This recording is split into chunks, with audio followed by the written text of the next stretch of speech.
Respected YouTube viewers, ఈరోజు మనము ఈ యొక్క చిట్ ఫండ్లో అసలు చిట్స్ ఎలా వేయాలి, చిట్స్ వేస్తే లాభమా నష్టమా, చిట్స్ వేయడం వల్ల ఉపయోగాలు ఉన్నాయా, చిట్స్ వేస్తే మనము నిలదొక్కుకోగలమా, చిట్టీలు వేరు చిట్స్ వేరు. అంటే ప్రైవేట్ పర్సన్స్ చేసేదానికి చిట్టీలు ఉంటారు, ఒక గుర్తింపు పొందినటువంటి ఒక సొసైటీ ఆధారంగా ఒక సొసైటీ యొక్క నంబర్ బేస్ చేసుకుని ఒక బిడ్ అనేదాన్ని ఆప్షన్గా తీసుకుని చేసేదాన్ని మనము చిట్ ఫండ్ అంటాం. ఈ చిట్ ఫండ్ అనేది ఒక కంపెనీ, చిట్ ఫండ్ అనేది ఒక కంపెనీ. ఈ కంపెనీలో లాభాలు ఉంటాయి, నష్టాలు ఉంటాయి. ఇప్పుడు మనము ఒక వ్యక్తి నా దగ్గరికి వచ్చేది, సార్ నేను 50,000 చిట్ చేస్తాను, నాకు లాభం ఉంటుందా నష్టం ఉంటుందా.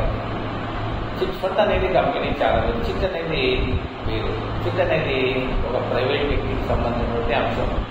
ఆ ప్రైవేట్ వ్యక్తికి సంబంధించిన అంశాన్ని మనం పరిశీలిస్తే కన్నా అక్కడ ఒక్కొక్కసారి మంచి ఉంటుంది, ఒక్కొక్కసారి చెడు కూడా. దాని గురించి వ్యక్తిగతంగా మనము ఎటువంటి విమర్శలు చేయమో చెప్పలేము కూడా. ఇదే చిట్ ఫండ్ అయితే కంపెనీ కాబట్టి డైరెక్టర్స్ ఉంటారు, సెక్రటరీ ఉంటారు, ట్రెజరర్ ఉంటారు, ప్రెసిడెంట్ కూడా ఉంటారు. కాబట్టి ఖచ్చితంగా ఒక నియమ నిబంధనలతో కూడుకుని ఉంటుంది. ఈ కంపెనీలో చేరినటువంటి సభ్యులు వారి వారి యొక్క రుసుమును, ఇన్స్టాల్మెంట్స్ని ఖచ్చితంగా పలానా తేదీ లోపల మాత్రమే పే చేయాలి. ఈ విధంగా పే చేయడం వల్ల వారికి ఏమైనా లాభం వస్తుందా, కంపెనీలో ఎంత. ఇప్పుడు ఫర్ ఎగ్జాంపుల్ ఇతను ఒక 1,500 రూపాయలు కట్టినాడు, ఇక్కడ ఒక చిట్ ఫండ్ కంపెనీలో ఒక 1,500 రూపాయలు కట్టినాడు. ఈ 1,500 రూపాయలకు గాను అతనికి లాభం వచ్చిందా నష్టం వచ్చిందా అంటే ఒక చిట్టు ఈ 50,000 చిట్టు 25 నెలలకు 2,000 రూపాయలు కట్టాలి. ఈ 2,000 రూపాయలని మొదటి నెల 2,000 కట్టాలి, 2 నెల 1,500. ఎంత లాభం వచ్చింది 500.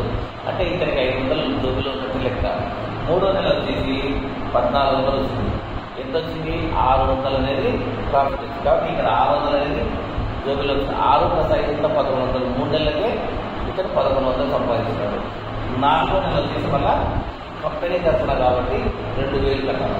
ఈ విధంగా 5 నెల 6 నెల ఇంకా ఇక్కడి నుంచి అన్ని ఫుల్ పాటనే ఉంటుంది. ఫర్ ఎగ్జాంపుల్ యావరేజ్గా 1,600 అంటున్నాం, 400 అనేది ఖచ్చితంగా 16 నాళ్ళ 64. కాబట్టి 6,400 రూపాయలు అనేది మనకు బెనిఫిట్. మనం కట్టేది ఎంత, మనకు వచ్చేది ఎంత. 6,400 + 1,100. ముందుగా 1,100 వచ్చింది కదా, 6,400, 6,500, 7,500 బెనిఫిట్. ఈ 7,500లో వాళ్ళకు 2,500 తీసేయాలి. కంపెనీ వాళ్ళకు, చిట్ ఫండ్ పెట్టే వాళ్ళకు 2,500 తీస్తే మొత్తం 50 ఏళ్లలో 2,500 తీస్తే 47,500. 7,500 నీకు లాభం వచ్చింది. లాస్ట్లో నీకు ఎంత వస్తుంది అంటే 48,000 వస్తుంది. 48,000 రూపాయలు నీకు ఇస్తారంటే నీకు ఎంత లాభం వచ్చింది? 48,000 + 7,500, 55,500 రూపాయలు నువ్వు సంపాదిస్తున్నావు ఇలా చేస్తే. అలా కాకుండా ఎత్తుకుంటూ పోయినామనుకో నీకు లాభాలు అనేవి రావు, నష్టాలు అనేవి రావు. నువ్వు కట్టే డబ్బుకు నీకు దానికి సరే. నువ్వు కట్టేది 36,400 ఎంత కట్టావు, నీకు ఎత్తుకున్నప్పుడు వచ్చిన డబ్బు కూడా 35,000 సంథింగ్ దగ్గరగా 36,000 వస్తుంది. కాబట్టి లాభం ఉండదు, నష్టం. కాబట్టి ఎత్తడం అనేది చూసుకొని నిదానంగా లాస్ట్లో ఎత్తుకోగలిగిన వాళ్ళకి మాత్రమే అంత ఇంత లాభం వస్తుంది. అవసరం ఉంది కదా అని తీసుకుంటే ఆ చిట్టి వేసి కూడా లాభం ఉంటుంది. Thank you very much. Subscribe.